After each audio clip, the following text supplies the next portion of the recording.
रघुपति राघव राजा राम पतित पावन सीताराम ಶಬರಿಯದ್ದೇ ಕಾದ ಭಕ್ತರಿಗೆಲ್ಲ ಇದ್ದು ಅಯೋಧ್ಯೆ ನಗರದ ದ್ವಾರ ತೆರೆದು ನಿಂತಿದೆ. ಮನಸ್ಸೆಂಬ ಮನೆಯೊಳಗೆ ರಾಮ ನಾಮ ಒಳಗುತ್ತಿದೆ.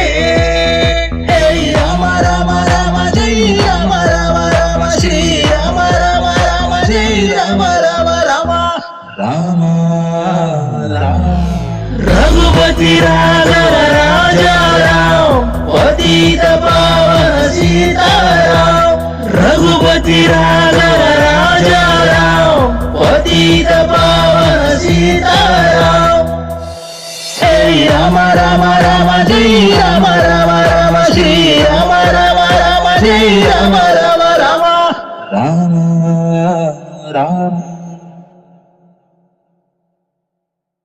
This is Nagraj Bahadur. Shri Ram Ram Ram